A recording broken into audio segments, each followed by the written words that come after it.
dreams may come true.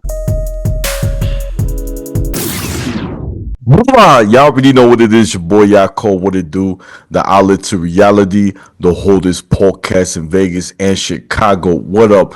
This is the place where you want to hide from your drama or maybe hide from your baby mama. Aha, just kidding. Y si tú quieres cambiar tu vida, if you want to change your life, then subscribe. Ching! And by the way, guys, I just published a book. It's a memoir about my mom, who is an audacious single mom who opens her heart and home to 5 adopted kids while embracing her Latino culture while being Jewish. And today we have a very special guest.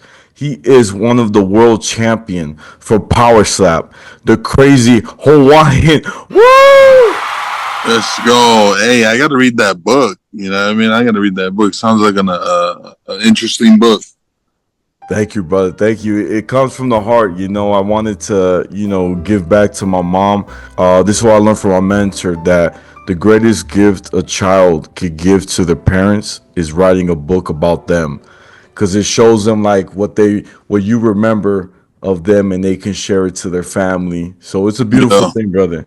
That's what's up. It gives me an idea. You know what I mean? Like it inspires. So I love it. Oh man, much love, brother. So look, I want to talk about Vegas, right? For those who don't know, Power Slap 10 happened this past weekend, and the crazy thing is, I got to be invited to what's it called, the pool party at Circa. It was so nice, and you're not gonna believe it. I've had all these Power Slap fighters on my podcast, and the only one that I have never gotten that was the hardest was the Crazy Hawaiian. Hey, I'm like catching a unicorn, bro. You gotta get me when you get me. You feel me? He's too rare. That's the problem. He's too rare. So when I saw him, my eyes kind of lit up. I said, brother, and he said, hello, how you doing? I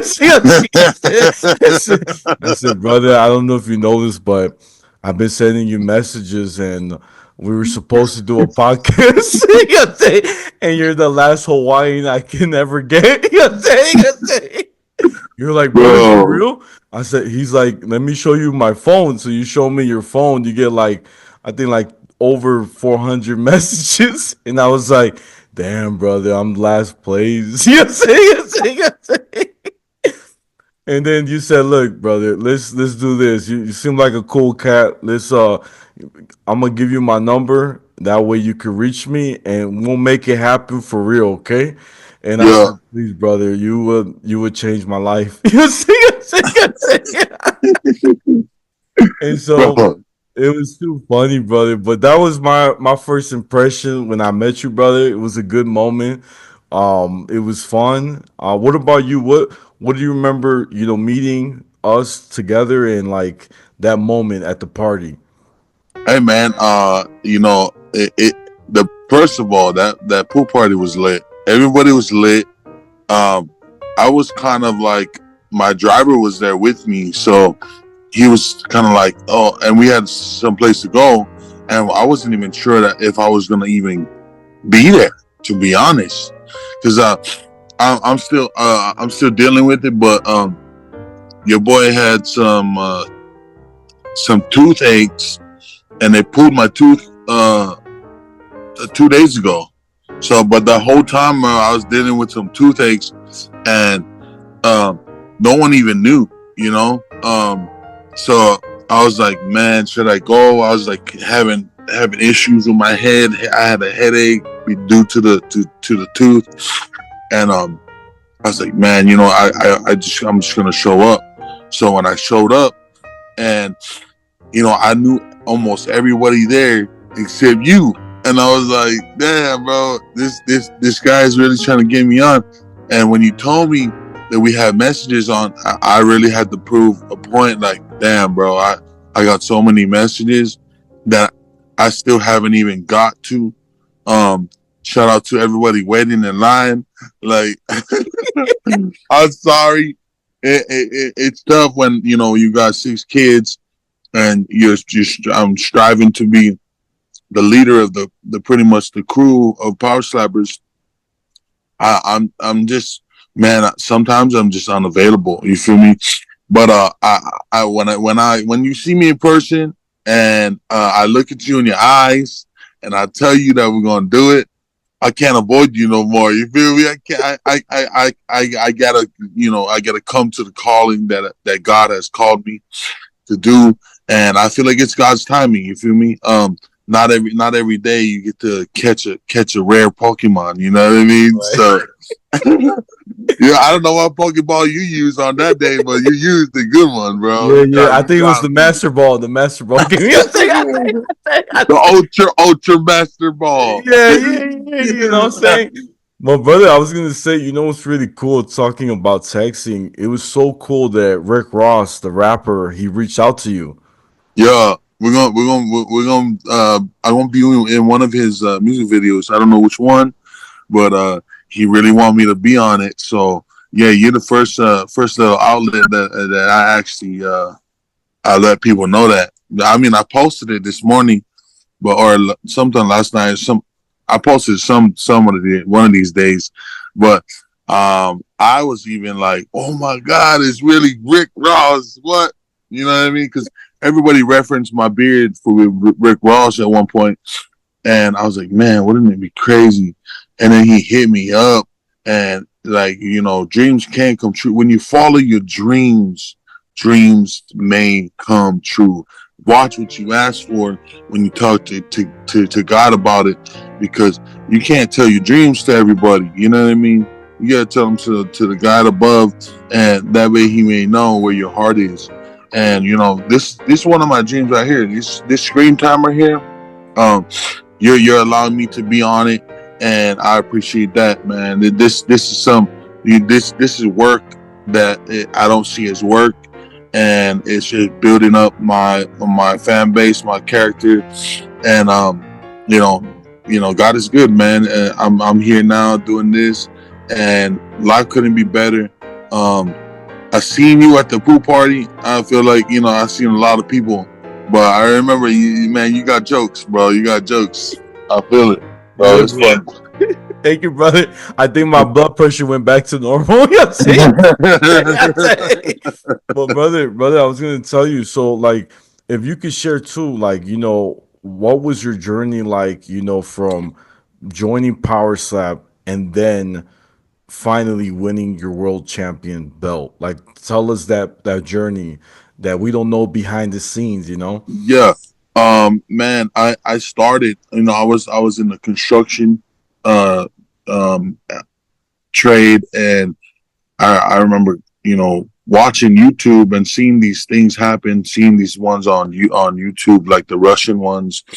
And I told my wife, I said, man, if I ever get to try and do this, I'm gonna do it, because these guys don't know what they're doing.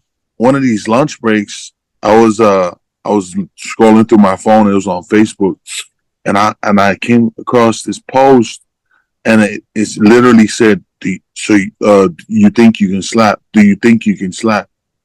And I was like, what? So I clicked on it. The location for this place was 40 minutes away. I was like, this is God's timing, bro. So I showed up. I showed up to the first time I showed up to one of these things. No one wanted to smoke, bro. No one wanted to smoke. I was like, man, come on, I'm nice. I'm a nice guy. You know what I mean? Come on, bro. Let's go toss this coin and slap each other. Come on, bro. No one took the first bite. So I showed up to the second time I showed up, um, to the same exact event. It was at a bar setting, and I went viral, and I did four more after that, completely free. I charged it to the game. I just wanted my name to get out there, and I just said, screw it. I'm gonna start looking for better opportunities.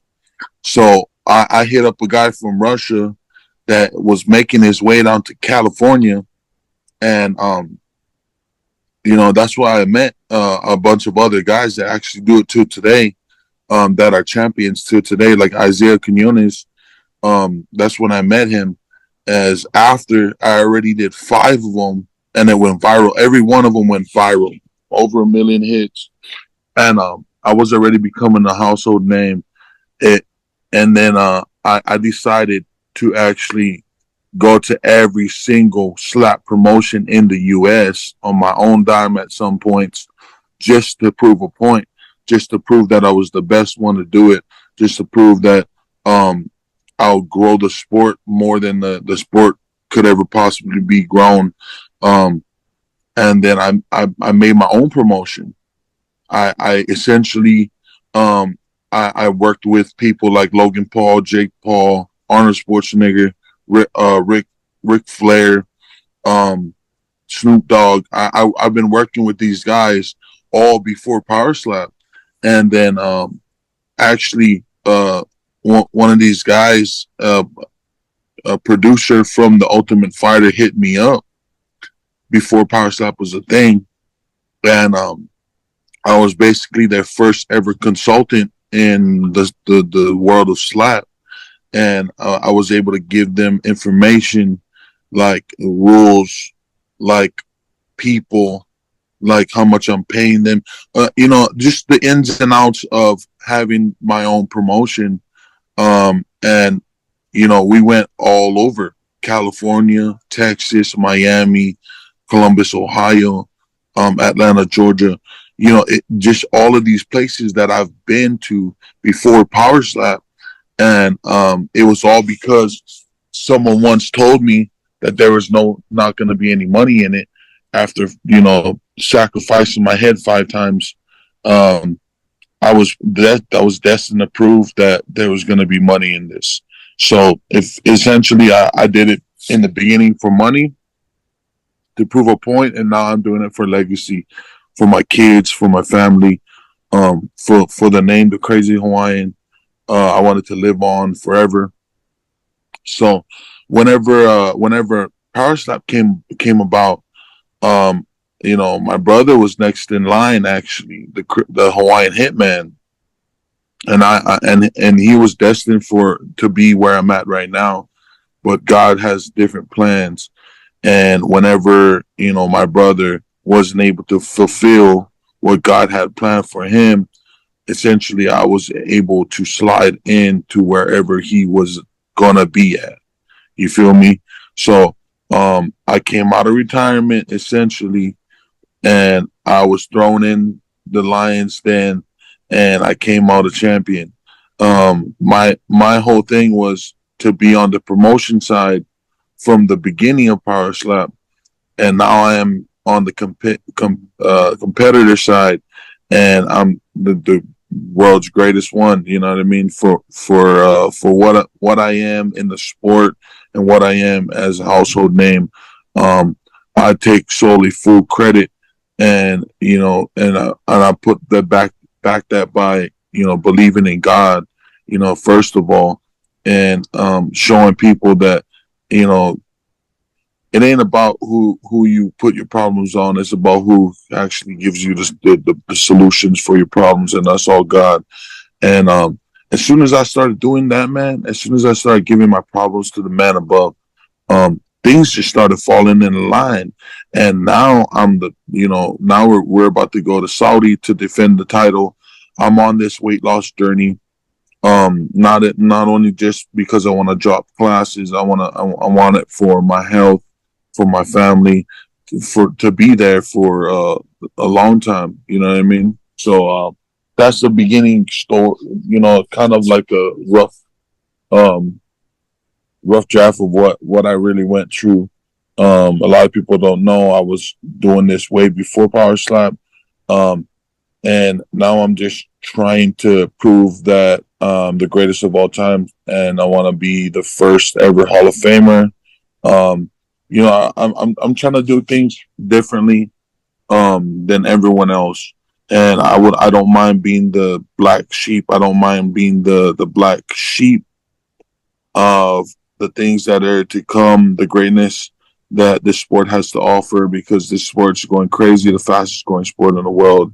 And, kudos to Power Step and everybody in it.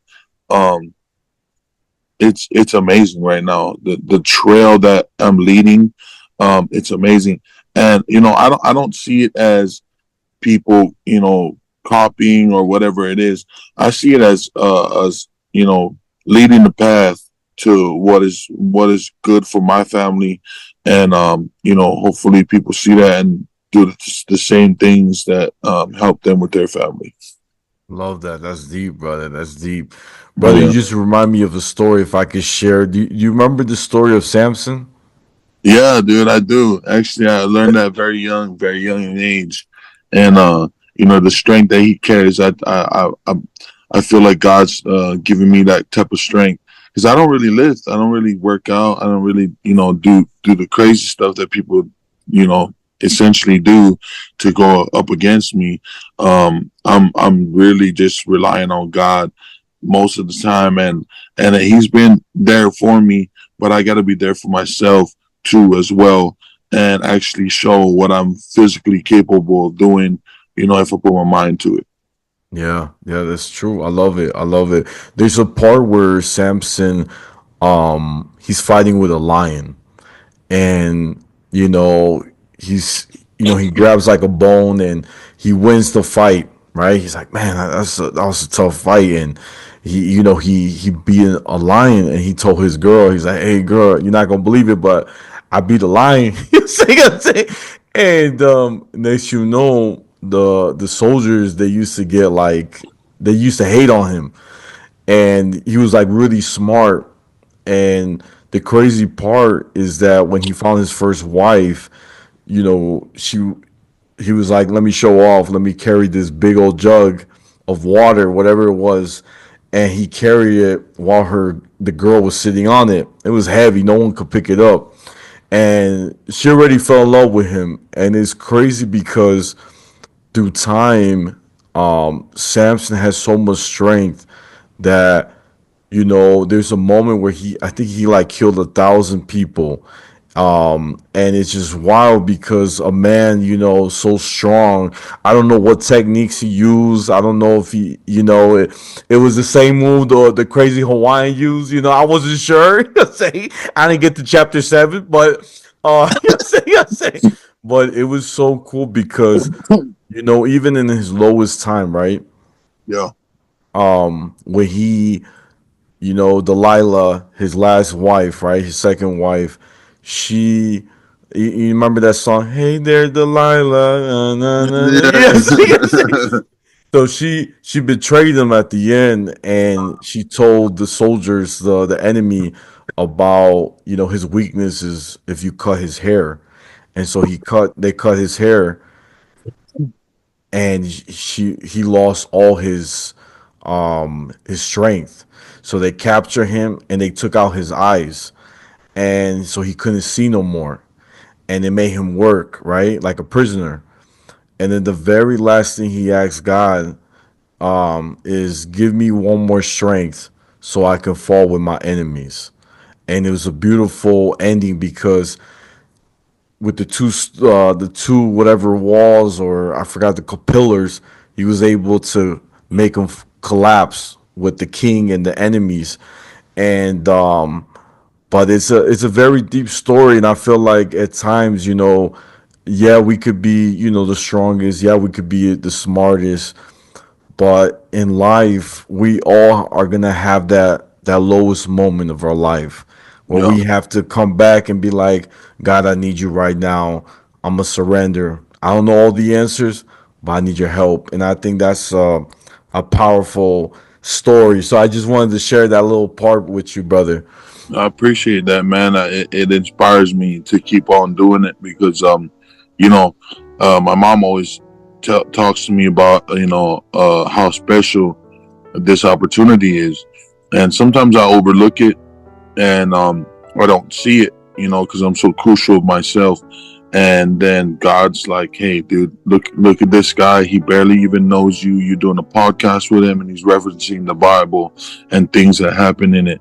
Um, you know, it's all God, man. I gotta give him the glory and the praise, to for all the things that he's done with me. Like for me, man, I lost everything. at one point in life. Wife, kids, house, cars, everything in my power. I have lost my job. I lost my sanity. And I looked up and I was like, man, God, please just give me one more chance to tackle life in the right way. And he showed me, man, and that's where I'm here today. I used to be homeless. I used to live in my car. Um, all the crazy stuff you hear other people going through. Basically, I've been through it. Um, and for me to have everything back, and plus backing it by God's good grace, it's a mind opener that how long I've done it, without looking his way for advice, or looking at the big picture to see who's really doing the things that I couldn't possibly fathom and imagine. I got to give him all the glory and the praise. And doing this podcast, it really opens my mind, like how it's affecting other people, not just myself. You in case you didn't know, you're helping me out. Like I told a bunch of other podcasters and stuff. You know, you think you're doing yourself a favor, but you're really doing me a favor. You know what I mean? Like I'm not always out there like that talking my story, and it's all the questions that's been asked to me.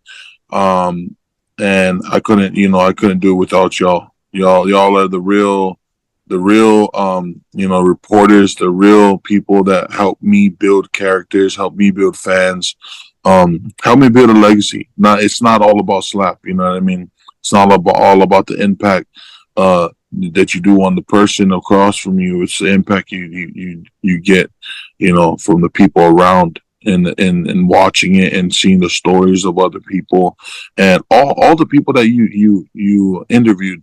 Everybody's got a story, and sometimes I don't even want to tell my story, man. You know what I mean? It's just God's timing, and for us to be talking right here and now, it's all God. Wow. Yeah, that's deep, brother. Yeah, I always say this, one thing I said on Saturday to a few of the podcasters, because they were asking me some advice. And, I've been doing it longer than most of these cats. I've been doing it for like, I think, almost 5 years. Almost five Mine years. was a good chunk. You know what I'm saying? And I've never missed a day. I've been always on point. Tuesday, this time in the morning, 5 in the morning, is out. And they were telling me, like, yo, what do you do to make people engage? That's what they told me. Yeah, I said, look, I'm gonna be honest, brother, but what I've seen is that you guys are asking the same questions to all these fighters. Oh, how many knockouts you did? How strong is your grip, your slap? They don't want to hear that. They yeah, want to hear the heart. If you can reach the heart and you listen to what they say, the podcast is more effective because yeah. now you're acting like a brother, right? That's how I told them. Like I kept it real. That's 100%. It's you can open up a podcast. Anyone can do it. Anyone can do this, but it's the connection that you make. Um, when people start opening up their hearts, sometimes it's hard. It's hard, to get people to do that. To open up their hearts and actually tell their story. Sometimes it's all the giggles and laughs, and then the whole point of it has been missed. You know what I mean? But for us to be spreading the light the way it's supposed to be, man. This is it's not just a podcast; it's a connection. You know what I mean? It's a outlet to reality. You know what I mean? That's what's up. That's what's up. Thank you, brother. Thank you. It means a lot, man. Well, look, I'm gonna wrap it up, brother. Guys, this is the outlet to reality, the holdest podcast in Vegas and Chicago every Tuesday. Don't forget to like, share, comment, and subscribe. Ching ching. Y'all know where to find me. I'm on Instagram, YouTube, Spotify, the outlet to reality. My Snapchat's Take More Pass It, and my TikTok is at Yaakov28. And brother, where can my fans find you? You can find me on all platforms at the Crazy Hawaiian. Crazy Hawaiian. Shout out to my sponsors. old school energy. You know, we're bringing that old school energy back. You know, not just in the drink and the vibe and everybody's daily life. Man, the old school is dying breed. So we're bringing back the old school energy, not just with the drink, with the meaning. Crazy Hawaiian out.